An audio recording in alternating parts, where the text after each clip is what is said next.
오늘 이 본문 말씀은 그냥 쉽게 지나갈 수 있고 또 그냥 뭐 이런갑다 하고 지나가면서 또 목회자들이 설교할 때 이 본문 말씀 잘 안 택해요. 저도 성경을 계속 읽어가면서도 그냥 지나갔어요. 근데 최근에 우리 현상을 보면서 이 본문 말씀이 너무나 와닿아서 오늘 제가 이 본문 말씀을 선택했습니다. 여러분 잘 알다시피 이 마태복음은 세리라는, 그러니까 당시에 이스라엘이 로마의 지배를 받으면서 로마로부터 일정한 분량의 세금 거두어들이는 직책을 받은 거예요. 그래서 일정한 돈을 받아가지고 자기 일부 하고 나머지 로마에 바치는 이 세리라는, 예수님이 불러서 나중에 예수님의 제자가 되었죠. 이 세리가 지은 글입니다. 그러니까 철저하게 이해타산적으로 정확하게 바라보는 어떤 이런 그 작자의 입장에서 이 복음을 말씀을 지은 거예요.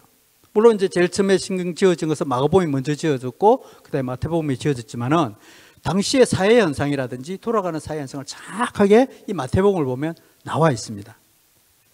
그래서 마태의 눈으로, 즉 세리의 눈으로 예수님의 초기 사회 현장을 정확하게 기록한 현상입니다. 오늘 이 본문 말씀 앞에 보면 혈류증도 고쳐주고 많은 육신적 질병을 고쳐주었는데 특히 정신적 질병 환자들을 많이 고쳐준 사례를 알 수가 있습니다. 그 무리들을 고쳐주시며 천국 복음을 가르쳤습니다. 그런데 오늘 여기에 보면 2절에 보면 무리를 볼시고 불쌍히 여기시니, 이제 9절에서는 모든 병과 모든 약한 것을 고치시니라 되어 있고, 무리를 보시고 불쌍히 여기사 이는 그들이 뭐같이? 목자 없는 양같이. 당시의 이스라엘 백성들을 보면 예수님이 어떻게 봤느냐? 목자 없는 양과 같이 되어 있다. 마태의 눈에도 그렇게 보였고 예수님의 눈에도 그렇게 보였다, 이렇게 알 수가 있습니다. 여러분, 목자 없는 양 하면 당장 떠오르는 게 있죠. 이사야 선지자가 예수님을 뭐라고 비유했죠? 우리를 목자 없는 양과 같이 비유했습니다. 이 목자 없는 양같이 하다가 그러면서 하나님께 이분을 보시고 왜 그러냐? 지도자가 제대로 없고 이 양이 좀 보면 우둔하잖아요. 자기 갈 길로 제 맘대로 가고 막 그렇게 하니까, 그래서 이 사람들에게 따로 예수님께서 제자들을 세우시기 위한 어떤 명분을 부여하고 있는 거예요. 제대로 된 지도자가 없어서 이 백성들이 이렇게 고생하는구나. 그래서 예수님의 12제자를 부르는 정당성을 이렇게 본 거예요. 지금 이 현상이 오늘날 현상하고 너무 똑같다. 이사야 53장 6절에도 보면 이렇게 되어 있어요. 우리는 다 양 같아서 그릇 행하여 각기 제 갈 길로 갔거든 여호와께서 우리 무리의 죄악을 그에게 담당시켰으도다. 이것을 정확하게 이 마태복음 오늘 있는 본문 말씀을 풀어 놓은 거예요. 그래서 이게 이사야서에 해당되는 것부터 마태복음 9장, 이거는 또 누가복음에 조금 있지만 이렇게 구체적으로 언급이 안 돼 있거든요. 정확하게 당시에 이스라엘 백성들이 얼마나 힘들고 속국에서 힘들어하는 그 모습을 정확하게 묘사를 하고, 특히 질병이 많고 특히 정신병자가 많고 그 상태에서 예수님께서 제자들을 보내어 그들을 치유하고 권능을 주어서 복음을 전하게 하는 그 과정이 오늘 본문에 나와 있습니다.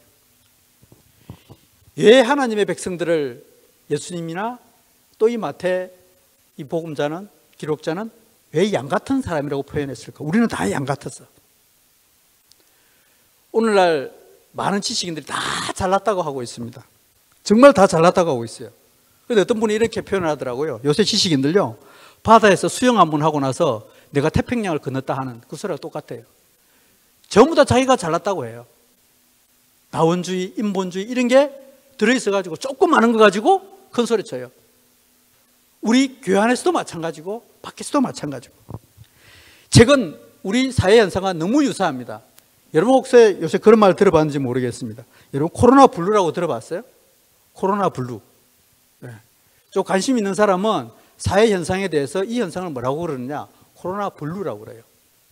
요새 최고의 유행하는 말이 코로나 백신이고 두 번째가 코로나 블루예요. 이 코로나 블루가 어떤 현상인가 하면 장기간에 코로나로 인해 가지고 사람이 무기력함에 빠지고 우울증에 빠지고 그리고 무기력증이 나타나 가지고 사람들의 신경질도 나타나고 조금만 건드리면 폭발해버리는, 이걸 코로나 블루라고 하고 있습니다. 그래서 어떤 신학자가 그렇게 표현했더라고요.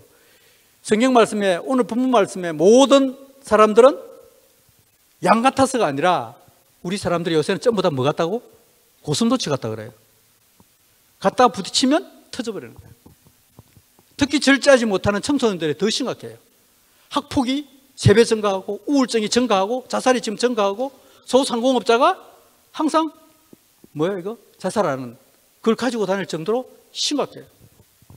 분당에 어떤 권사님이 그러시더라고요. 요새 분당에 보면 특히 권사님들이 예배는 못 드리지, 갈 데는 없지, 우울증이 급증한대요.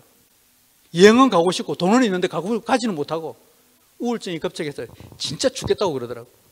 이게 지금 우리 사회의 현상입니다. 당시에 오늘 본문 말씀하고 너무너무 유사하다는 겁니다. 그런데 문제는 더 심각한 것은 우리의 다음 세대인 젊은 층들의 불안이 더 심각해집니다. 가정이 불안하고 미래가 불안하면서 생명 경시 풍조가 나타나고 있습니다. 지난 일주일 전에 IMF의 안드레아 바우의 한국 단장이 이런 말을 했어요. 한국이 이대로 가다가는 정말 지난번 IMF보다 더 심각한 상황이 온다. 지난번 같은 경우는 돈이 조금 없어서 부채가 좀 있었을 뿐이고 그래도 우리의 나름대로는 인적 자원이 있었다는 거예요. 왜? 기술이. 사람들이 공부 많이 해가지고 정말 우리나라 그 대학생들 젊은이 수준은 지식은 세계 최고 수준이니까. 그런데 지금의 수준은 공부도 안 해, 지식도 없어. 특히 코로나 팬데믹 이 현상 때문에 모든 사람들이 너무나 이렇게 지쳐가고 있다는 상황이에요. 더 심각한 것도 어떤 상황이냐? 먼저 저출산 문제. 지금 우리나라 여성이 일평생 동안 낳는 아이 숫자가 1명이 안 돼요. 0.84명입니다. 남자가 애를 낳지 못하는데 여성이 1명을 낳아도 인구는 줄어져요. 그런데 0.84면 자동적으로 앞으로 45년 뒤면 대한민국의 자손들은 한 세대만 가면 그냥 끊겨버려요. 또 자연 손실도 있고. 이렇게 심각한 문제. 그 다음에 고령화 문제. 점점 전 세계적으로 제일 빨리 우리나라가 늙어가고 있습니다. 왜? 아이는 안 낳고 나이 드신 분들은 많아지고 생명은 연장되니까. 이 문제. 세 번째 문제를 뭐 들어가는가? 국가 채무 문제를 들었습니다. 국가 채무 문제가 약 2,000조. 채무 비율이 문재인 정부 들었을 때는 약 40%였는데 올해 53.2%고 2026년 되면 70%까지 급증하고 그 당시에 되면 태어나는 아이당 1명당 빚을 1억씩 하고 태어나는 거예요. 여러분 자손들에게 지금 우리의 자녀들이 결혼해가지고 아이가 태어나면 그 아이에게 1억의 빚을 지우시는 거예요. 지금 이 상태라고 합니다. 그러니까 뭐예요? IMF보다 더 심각한 상황이 온다라고 이렇게 경고했습니다. 최근에 연일 뉴스에 때리는 것이 지금 한국의 백신 상황, 코로나 백신 문제 때문에 얼마나 불안한지 모릅니다. 지금 우리나라는 대한민국 전체가 이 코로나 분류에 걸릴 정도로 많은 사람들이 불안해하고 있습니다. 최근 참 너무너무 부럽더라고요. 옛날에는 우리 K방역이 해가지고 많이 걸려봐야 하루에 뭐 20, 30명 또 한 걸 100명 미만이었잖아요. 그때 K방역이라고 다른 나라 뭐 몇십 명 걸릴 때 몇백 명 걸릴 때 우리는 20, 30명밖에 안 걸렸다 그래가지고 뭐 K방역 온갖 자랑하고 다 하더니 지금은 우리는 매일 500명, 600명 되더라도 요새는 끄떡도 안 해요. 근데 사람은 덜 죽어요. 옛날에는 코로나 20, 30명 걸릴 때 1명, 2명씩 죽었는데 요새는 500명, 600명이 걸리도 코로나 때문에 죽는 경우는 없어요. 이제 그만큼 우리는 면역을 가지기 때문에 그러죠. 근데 영국 같은 경우에 보니까 벌써 70% 이상이 집단 면역이 돼가지고 조만간에 마스크 벗는다 그러더라고요. 이스라엘이 워낙 잘하니까 이스라엘은 이번 이제 곧 6월 달부터는 이제 아예 마스크를 벗는다 그러더라고요. 미국도 8월 달에 집단 면역을 해서 일상 복귀하겠다 그럽니다. 우리 아시아 국가 같은 경우에도 싱가포르가 9월 달에 집단 면역이 돼서 이제 마스크를 벗는다고 그럽니다. 다른 나라 다 마스크 벗으면 서로 이렇게 면역이 된 사람들끼리 서로 상호 여행도 왔다 갔다 해요. 근데 우리는 면역이 안 되면 여행도 자주 못 가요. 우리는 겨우 아직 지금 3%도 겨우 이제 넘고 있습니다. 아프리카 르완다보다 못해요. 알잖아요. 르완다가 인종 청소했다 가지고 수많은 사람들 수십만 명이 죽었습니다. 거기도 우리보다도 백신을 더 많이 맞아요. 이런 지경에까지 이르고 있습니다. 그러다 보니까 국민들이 이러니까 지금 오늘도 보니까 뭐 미국하고 그 백신을 서로 스와프하는 거 미국에 한 6억 정도 도스 정도가 지금 있으니까 야 우리 동맹국이니까 좀 나눠다오. 그래서 정의용 외교부 장관이 미국하고 스와프 하자. 백신을 좀 빌려오겠다 그러니까 미국이 줍니까? 안 주죠. 왜 줍니까? 뭐 평상시 뭐 좋은 짓을 해야 할 건데 맨날 미국 하는 거에 대해서 반기만 들었는데 지금 와가지고 동맹이라고 주면 줘요? 미국이 공개적으로 이야기했어요. 나 너희 못 준다. 그리고 미국은 원래 코로나 백신은 몇 번 맞아야 돼요? 2번 맞아야 되잖아요. 2번 맞으면 그게 얼마 가죠? 6개월 아니면 1년밖에 못 가요. 그럼 매년 맞아야 되잖아요. 그래서 이걸 매년 안 받고 좀 더 길게 하게 해보자. 그래서 3번까지 맞히자. 그래서 미국은 그걸 준비한다는 거예요. 그래서 백신 안 주고 지금 자기들 국민들을 3번 맞추라고 준비하고 있어요. 그러니까 모든 게 지금 백신이 못 오고 있는 그런 상태입니다. 그래 6억 그 도수가 남아있는 것을 우리나라 외교부 장관이 야 좀 달라 주겠습니까? 우리 아주 심각한 상황이 지금 벌어지고 있는 거죠. 그래서 우리 대한민국은 앞으로 이 코로나 블루 현상이 더 심각해질 것이다. 더 우울증은 더 심각해지고 특히 우리 자녀들 학교를 못 가니까 집안에서 부모님과 맨날 다퉈요. 힘든 상황이 더더욱 더 벌어질 겁니다. 평생 마스크를 끼고 사는 것은 필수고 이제 앞으로 우리의 삶은 완전히 어떻게 암울해 흘러갈지 지금 모든 신호가 그쪽으로 흘러가고 있습니다. 알면 알수록 더 불안해져요. 정말 우리가 예수 안 믿고 복음이 없다 그러면 살아갈 수 없을 정도일 겁니다. 이럴 때 특히 디모데전서 2장 2절 말씀이 생각이 납니다. 바울이 자기 아들 양아들 디모데에게 이런 말씀을 했죠. 임금들과 높은 지혜에 있는 모든 사람을 위하여 기도하라. 이는 우리가 모든 경건과 단정함으로 고요하고 평안한 생활을 하리 함이라. 지도자 잘 뽑아야 된다는 거예요. 그런데 이걸 오늘날 보면 많은 분들이 우리 교회 기도하실 분들도 마찬가지예요. 여러분 지금 혹시 보면 김정은을 위해서 기도할 수 있습니까? 야 김정은이 오래 살고 잘 살게 해달라 그렇게 기도할 수 있어요? 그러면 그거죠. 기도하는 사람이 뭘 보고 김정은이 기도하지? 이제 그럴 거 아니에요. 가끔씩 보면 문재인 대통령 좀 잘 되게 해달라고 저는 그런 기도할 때 저는 너무 가식인 것 같아요. 속으로는 문재인 미워 죽겠는데 왜 이 나라 이렇게 망쳤으니까. 디모데전서 2장 2절의 말씀은요, 당시에 왕이 누구 있는가 하면 네로였어요. 네로. 최악의 대통령. 예수 믿으면 전부 다 뭐예요? 목을 쳐 죽이고 사자밥에 던지고 그런 사람이에요. 그리고 당시에는 이 네로는 사람들이 바꿀 수 있느냐? 바꿀 수 없어요. 한 번 왕이면 죽을 때까지 왕이에요. 그리고 자기 아들에게 물려줘요. 모든 통치의 권력은 절대자, 왕권을 가지고 지배하는 그 시기였어요. 그런데 지금 우리 자유민주주의 국가에서는 지도자를 누가 뽑아요? 우리가 뽑잖아요. 우리가 지도자 잘못 뽑아놓고 우리가 분별하지 못해서 엉뚱한 지도자 뽑아놓고 지금 와서 하나님 앞에 하나님 살려주세요. 저 지도자 잘 되게 해주세요. 하나님 들으면 어떻게 생각하겠어요? 우리가 얼마나 지도자 바꿀 수 있는데 심지어 탄핵해가지고 바꾸기도 하고 그러잖아요. 잘못했다면. 그러고 나서 대통령을 위해서 기도한다? 국회의원을 위해서 기도한다? 저는 그건 안 맞다고 봐요. 이 지금 디모데전서 2장 2절은 이제 이것은 우리가 지도자를 분별하지 못했습니다. 우리가 몰랐습니다. 다시 정직한 지도자를 뽑겠습니다. 이렇게 나가야 그게 맞지 않을까. 저는 그렇게 해석하고 싶습니다. 물론 대통령을 위해서 기도하는 거 나쁘다는 거 아니에요. 그러나 더 정확한 기도는 먼저 우리가 지도자를 잘못 뽑았습니다. 우리가 앞으로 잘하겠습니다. 우리 다음 세대를 잘 가르쳐서 내 이웃의 주변에게 정확한 상황을 알려줘서 분별하지 못하고 우리의 잘못을 해결하겠습니다. 지금 온갖 악법들이 대한민국 교회부터 시작해서 우리 사회에 우리 자녀들을 망치려고 하고 있습니다. 180석의 규모의 저 여당을 누가 만들어줬습니까? 우리가 만들어줬잖아요. 우리가 만들어줘놓고 지금 와서 어떻게 하겠다는 거예요? 오늘 미국 재무부에서 이런 발표를 했더라고요. 지금 대한민국이 경제 사정이 가장 어려운 것은 대한민국 정부의 경제정책의 실패이다. 원래 이제 우리 아이들이 직장 들어가려고 그러면 대기업 들어가고 공무원 되는 게 제일 1순위예요. 이게 제일 좋은 직장이에요. 그 다음에 이제 중소기업 들어가고 비정규직 들어가고 이게 2그룹의 직장이에요. 그런데 1그룹과 2그룹이 5대5가 돼야 이게 안정된 사회예요. 그래야 좋은 직장도 계속 순환해서 들어갈 수 있고 또 내가 공부를 해서 내가 좋은 직장에 들어갈 수 있겠지 노력도 해요. 그런데 미국 재무부에서 우리나라 경제를 어떻게 진단했는가 하면 대한민국의 지금 경제 구조는 1대9로 되어 있다. 좋은 직장, 공무원과 대기업에 들어가 있는 사람은 1밖에 없고 나머지는 전부 다 9로 가 있다. 그런데 1 들어가 있는 사람들도, 대기업에 들어가 있는 사람 직장들도 세습을 하더라. 그래서 대한민국 경제는 힘들다. 미국 재무부에서 오늘 그렇게 경고를 했어요. 지금 이걸 왜 이렇게 만들어버렸습니까?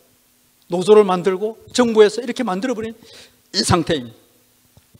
심지어 지난주에는 미국 의회에서 우리나라 대북전당법 180석의 의회 규모를 가지고 만든 이 너무너무 잘못되어 가는 걸 보고 뭐라고 했나, 램 론테스 청문회가 개최됐습니다. 한국의 인권 문제를 가지고 대한민국 정부에 대해서 이렇게 이야기했어요. 우리나라 정세균 통일부 장관 하던 민주평통위에 전 통일부 장관 하던 그거는 뭐라고, 내정 간섭하지 마라. 잘못된 것을 이야기 가지고 하는데 내정 간섭하지 말아라고 그렇게 하고 있습니다. 그러면서 백신은 빌려달라고요? 말도 안 되는 어불성설이죠. 거기서 미국의 렌토스 청문회에서 어떤 이야기가 났느냐, 한국의 민주주의를 대통령이 망가뜨리고 공격하고 있다. 그리고 이인호 전 러시아 대사는 문재인 집권 후에 한국은 포퓰리즘의 전체주의 국가로 전락되었다. 그렇게 이야기를 해요. 그런데 우리 언론에서는 그렇게 이야기 안 해요. 전 세계 인터넷으로 생중계되고 있는 가운데 우리는 유튜브 몇 군데만 하고 말았어요. 여러분, 정말 지도자 잘 뽑아야 됩니다. 저는 어제 참 한편으로 혼통하면서도 우리가 지도자를 더 잘 뽑아야, 제가 설교 준비를 하면서 참 어떤 예화를 들을까 하는데 하나의 예화가 떠올랐습니다. 여러분 잘 알다시피 박원순 서울시장이 성추행 사건으로 자살하고 나서 5일장을, 그것도 서울 시내 대한민국 한복판에서 서울시청 광장에 벌여놓고 5일장을 시도를 했습니다. 당시에 교회는 5인 이상 모임 금지, 대면 예배 금지 이렇게 시켜놔놓고 5일장을 서울 한복판에서 수민들 추모하고 온갖 방송국에서는 나와가지고 추모 방송까지 떠들었습니다. 당시에 이해찬 대표가 박원순 시장이 왜 죽었습니까? 물으니까 후레자식이라고 그랬어요. 기자 보고. 그거 묻는다고. 그리고 당시에 고민정, 남인순, 진섬이라는 사람은 그 성피해, 성추행 당한 그 여성을 향해서 피해 호소인이라는 이상한 이야기를 만들어냈잖아요. 이게 전체적으로 이게 막 돼가지고 이번에 시장을, 좋은 사장을 뽑았는데, 이번에 그 서울시장 바뀌고 나서 바로 박원순 시장을 5일장에 그 사람 그대로 잘라버리더라고요. 지도자 한 사람 세우면, 여러분 아무리 생각해 보십시오. 우리나라에 그래도 기독교 인구가 20%를 차지하고 있고 살아있는 지성인들이 있는데 어때 성추행한 사람을 5일장으로, 시민장으로, 서울시장으로 하는데 그대로 두고 보고 있습니까? 이게 지금 대한민국의 현실이잖아요. 그런데 그런 나라 보고 우리나라 보고 하나님 앞에서 축복해 달라고 그렇게 기도할 수 있어요? 감염법 예방법을 대해서 교회를 얼마나 옥죄고 있는지 아십니까? 어제 충북 제천에 있는 목사님 네 분이 저한테 연락이 왔습니다. 이제 우리가 여자연을 만들어서 이제 교회를 지원하고 예배를 회복시키고 나니까 들어왔는데, 거기에 이제 예배 드렸다고. 작년 크리스마스 때부터 1월 달까지 전부 다 우리 비대면 예배 되었잖아요.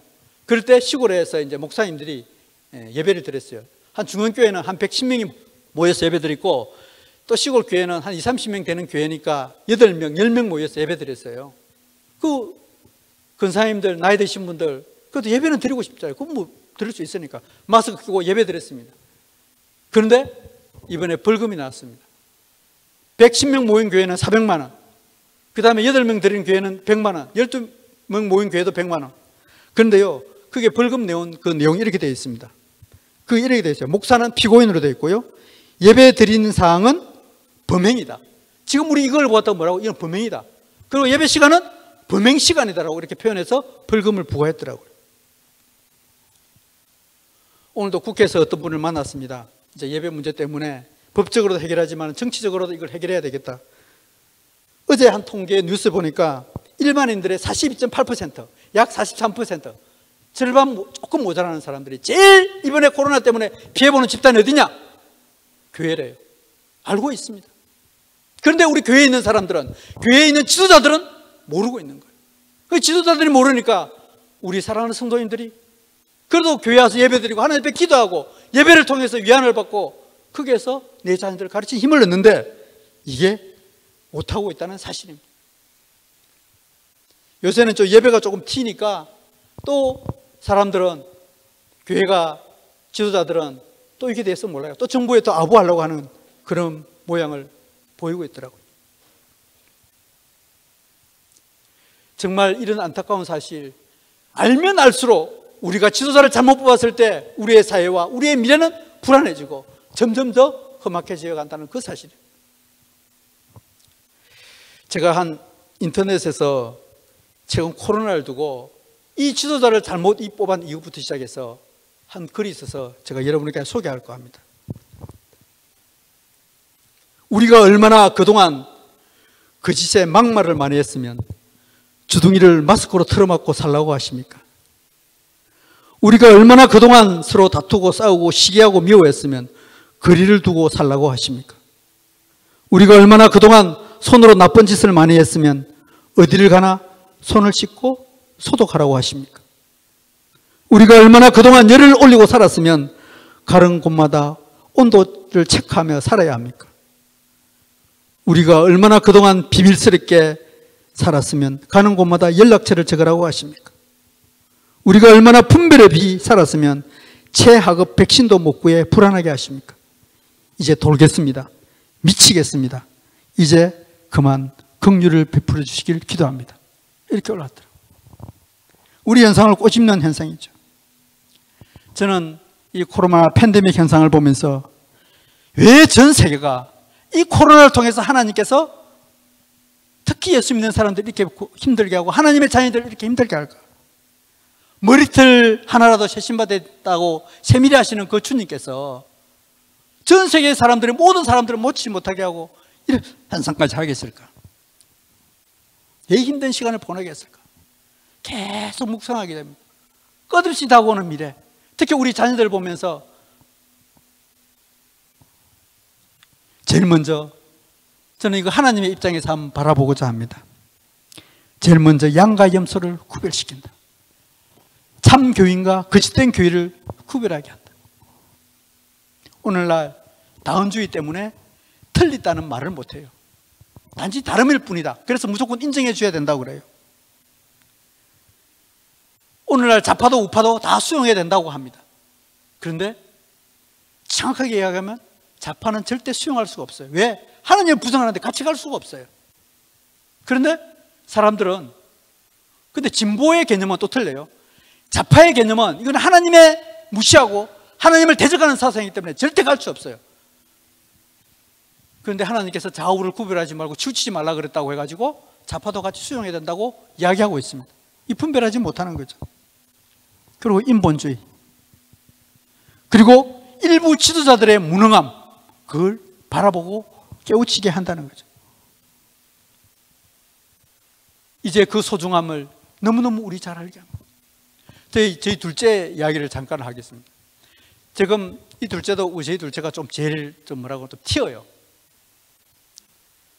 특히 이제 박근혜 정부에 대해서, 박근혜가 왜 싫라 그러면 게임 싫어하고 게임 무조건 하지 말라고 막았다 그러고, 젊은이들 이 직장 막았다 그래가 되게 싫어했거든요. 그런데 여러분 잘 아시다시피 우리 그 현서도 지금 거기 갔는데 청강대학이라고 있어요. 청강대학이 아마 그 기독교 대학으로서 해가지고 좀 좋은 대학이에요. 근데 이 친구가 이제 원래 청주대학 다니다가 거기서 안 돼가지고 자퇴하고 이제 그 청강대학이 되게 좋다 그래가지고 이제 들어갔는데, 들어갈 때 17대 1인가 그랬어요. 근데 들어갈 때 저는 그 아이가 들어갈 때도 기적이었습니다. 17대 1이면 경쟁률이 어마어마하잖아요. 우리 현서 같은 경우에는 진짜 재능이 좋아서 들어갔는데, 저희 아이 같은 경우는 시험을 치가 들어갔거든요. 정말 어려웠어요. 그런데 그 전날 자기가 공부하고 필기 실습했던 게 그냥 그대로 그 다음날 문제가 났어요. 그래서 들어갔거든요. 그래서 그 대학에 놓으면 그냥 100%, 120% 젊은들의 꿈의 직장이라고 할 정도로 굉장히 취직이 잘 됐습니다. 그런데 졸업할 때쯤 되고 이 대기업이 망하고 모든 직장이 젊은이 다 막히니까 턱 취업이 막혀버렸어요. 이제 자기가 깨닫기 시작하는 거예요. 얘가 지난주에 이제 그 당시에 예배 드리라 그러면 억지로 이제 뭐 와서도 뒷구석에 잘 앉아 있다든지 찬송도 잘 안 부르고 좀 이렇게 좀 그랬거든요. 근데 지난주에는 이제 자기의 지역도 막히고 지금은 이제 지 언니가 그 IT의 개발자로 있으니까 그게 이제 개발자도 배워가지고 다른 쪽으로 진출해 나가겠다고 이제 같이 있어요. 근데 정말 자기가 예배를 잘 드려야 되고 싶대요. 그러면서 이제 우리 온라인으로 예배 드리니까 11시 한 반쯤, 10시 반쯤 돼가지고 정말 교회 가는 것처럼 제일 좋은 거 빨아 입고 30분부터 10시 30분부터 기도하면서 준비하고 이제 이거 인터넷에 켜놓고 있었대요. 지난주에 우리 목사님 설교가 야곱의 기도였잖아요.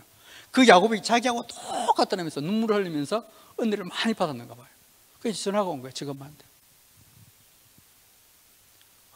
제가 그랬습니다. 코로나 팬데믹 현상 때문에 제가 길이 막히니까 하나님께서 그 애를 통해서 주님을 영접하게 하고 예배의 소중함을 깨닫게 하시는 거예요. 그래서 아멘 했어요. 그래서 격려해 줬어요. 오늘 혹시 인터넷으로 예배를 드리시는 분들, 여러분들 정말 내가 예배를 잘 드리고 싶다 그러면 30분 전부터 정말 온라인 예배 드리고 싶다, 제일 좋은 거 제일 깨끗한 데 있고 정말 나 내 마음속에 이분의 내 마음을 온전히 드리고 싶다, 이게 영과 진정으로 드리는 예배를 드리고 싶다, 그 준비하면서 그 예배 드리면 그렇게 되어 있는 사람도, 되어 있는 우리 제 자녀도 야 진짜 예배가 소중하구나 그러면서 울면서 벌써 목소리가 들려요. 이 힘을 얻는 거죠. 자기의 진로 문제 하나님께 내칩니다. 그렇게 나가는 거예요. 특히 우리 사랑하는 성도님들 얼마나 다들 힘든지 모릅니다. 정말 다들 힘들어요. 그럴 때 우리의 희망은 어디에 있느냐? 예배에 있다는 거예요. 정말 예배를 얼마나 잘 준비하느냐에 따라서 틀린다는 거예요. 두 번째, 왜 코로나 팬데믹을 주었을까? 이 다시 본문 말씀으로 돌아갑니다. 오늘 본문 말씀에 보면 예수님께서 이 세상을 보는 것과 똑같이 마찬가지로 뭐라고? 무리를 보시고 되어 있습니다. 여러분, 이웃을 돌보아야 합니다. 우리는 우리의 이웃을 이 시간에 내가 힘들다고 해서 그냥 있는 게 아니라 내 이웃을 돌아보아야 합니다. 그들을 볼 수 있어야 합니다. 마태복음 9장 36절에 있잖아요. 무리를 보시고 보지 않으면 깨달지 못해요. 힘들어하고 아파하는 사람들을 보아야 합니다. 그냥 지나치면 안 됩니다. 허둥지둥 살아가지 말고 내 가장 가까운 이웃부터 먼저 그들을 쳐다보고 돌아보아야 합니다. 제가 지난주에 참 너무너무 안타까운 이야기를 하나 들었어요. 우리 현 정부에서 직장을 가지면 지원금을 안 줘요. 그런데 직장을 안 가고 혼자 살면 한 달에 200만 원씩 6개월이나 8개월 동안 지원해 줍니다. 북한에서 넘어온 두 젊은 남자가 서로 좋아서 결혼을 했습니다. 남자는 연세대학 다니고 아내는 집에서 그냥 알바 같은 거 이렇게 좀 하고 있어요. 근데 혼자 있을 때는 정부에서 돈을 200만 원 주었는데 결혼하고 나니까 지원금이 안 나요. 그래서 어떻게 해요? 형식적으로 이혼을 했습니다. 정부 돈을 받기 위해서. 근데 이 여자가 알바하면서 다른 사람을 만났네. 좀 이게 부부 이혼을 했으니까 뭐 어떻게 할 수 없잖아요. 약간 그 남자하고 있으니까 왜? 남자 공부한다고 돈도 없지. 그럼 돈 있는 사람 따라간 거예요. 이 연세대학교 다니는 이 남자가 아파트 옥상에서 떨어져 죽었습니다. 정부에서 지원금 때문에 그 가정을 갈라놓게 하고 한 생명을 뺏어가는 이런 현상이 발생하는 거예요. 지금 우리 아이들 웬만하면 직장 안 들어갑니다. 가만히 있어도 그냥 돈 주니까요. 직장 가면 돈 안 줍니다. 결혼 왜 안 하는 줄 아세요? 결혼하면 지원금 안 주니까. 이게 정부의 정책이에요. 왜 출산율이 떨어집니까? 잘못된 정책 하나로 지금 대한민국을 멍들게 하고 우리 자녀들을 망치게 하는 이런 사태가 지금 벌어지고 있습니다. 현 정부 들어 코로나 때문에 빈부격차가 더 심해지면서 우리의 자녀들, 특히 다음 20, 30대 사람들은 너무너무 힘들어하고 있습니다. 이게 바로 우리의 아들들이고 우리의 손자들이고 내 이웃이에요. 이네들을 먼저 우리 볼 수 있어야 합니다. 내만 힘든 게 아니에요. 그들을 볼 수 있도록 해야 할 것입니다. 두 번째로는 9장 36절에 나오던 말씀처럼 불쌍히 여기시니 됐습니다. 주님께서 보시고 뭐라고요? 불쌍히 여기는 마음. 그냥 보고 지나가면 안 돼요. 불쌍히 여기려면 긍휼한 마음이 있어야 돼요. 내 이웃의 잘못된 힘들어하는 그 젊은이들이나 이웃을 보면서 그들을 향하여 불쌍한 마음을 가져야 된다는 거예요. 우리 교육자 회의에 제가 오면서 참 그때 감동이었습니다.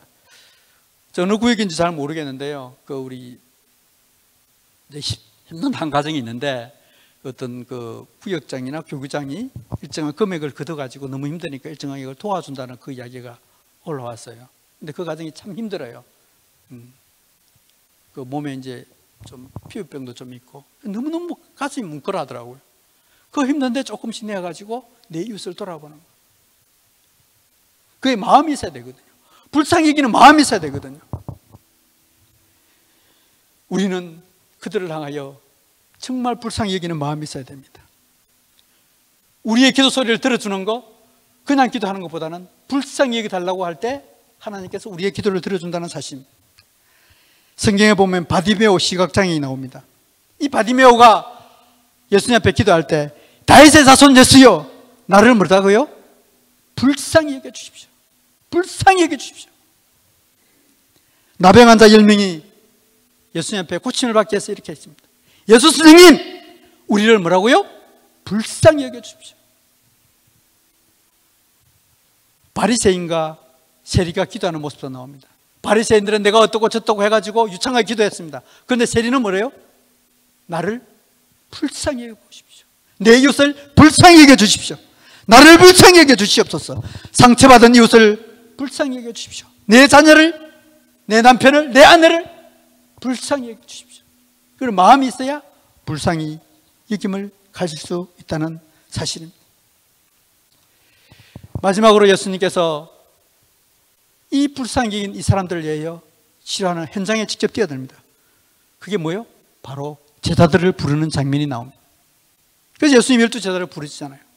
그냥 부르시는 게 아니라 그들에게 뭐예요? 권세와 권능을 주는 장면이 나옵니다. 추수할 일꾼이 적으니 12제자를 부르사 권능을 주신, 이게 오늘 마태복음 9장 38절부터 10장 1절까지 나오는 말씀입니다. 여러분, 내 이웃을 돌아보고 그들을 향하여 다가갈 때 우리는 예수님의 제자들입니다. 먼저 부름을 받았습니다. 그들을 향하여 우리는 복음 들고 나가야 합니다. 그럴 때 뭘 준다고요? 권능을 주신다는 말입니다. 지금 이 시대에 많은 사람들이 우울증에 빠져 힘들어할 때 최고의 치료약은 뭐예요? 백신이 아니라 복음입니다. 백신이 아니라 복음입니다. 그런데 이 복음의 말씀을 여러분들에게 전할 수 있도록 기회를 주었고 권세와 권능을 주었습니다. 제자들을 보내실 때 제일 먼저 보내는 게, 제자들을 무엇을 해서 보냈죠? 섬김의 자세로 보냈습니다. 제자들의 발을 씻기며 직접 교훈하면서 보여주셨습니다. 가장 가까운 이웃에게, 가장 가까운 사람에게 여러분 사랑합니다, 섬기면서 주의 복음을 가지고 나가면 여러분의 입술에, 여러분의 권능의 손에 권능의 힘이, 권세가 붙어진다는 사실입니다. 디모데후서 4장 5절에 내 모든 일에 근신하여 고난을 받으며 전도인의 일을 하며 내 직무를 다하라. 지금 이 시대에 우리에게, 특히 우리 예수 믿는, 먼저 믿은 우리에게, 또 이 자리에서 함께 드리는 우리 사랑하는 성도님들에게 주님께서는 이렇게 제자 삼고 여러분에게 부탁하십니다. 우리는 예수님의 제자들입니다. 가장 가까운 내 이웃부터, 가장 본질부터, 다른 어떤 것보다도 이 복음의 말씀을 들고 다가가야 할 것입니다. 정말 너무너무 힘들어하는 자녀들 많습니다. 그 자녀들을 위하여 손을 꼭 기도해주고, 손을 잡고 기도해주고, 안아주고 기도해주고. 마태복음 28장 19절 20절에 지금도 성령께서 우리와 함께 하신다는 것을 분명히 이야기하고 있습니다. 그러므로 너희는 가서 모든 민족을 제자로 삼아 아버지와 아들과 성령의 이름으로 세례를 베풀고 내가 너희에게 분부한 모든 것을 가르쳐 지키게 하라. 볼지어다 내가 세상 끝날까지 항상 너희와 함께 하시느니라. 지금 이 자리에 우리 성청장로교회에 저와 우리 사랑하는 성도님들 모두에게 함께하고 있다는 사실입니다. 내일부터, 오늘 저녁부터 가장 가까운 이웃에게, 내 자녀에게 사랑으로 다가가며 복음의 말씀, 구원의 말씀을 전하도록 합시다. 간절히 부탁을 드리겠습니다.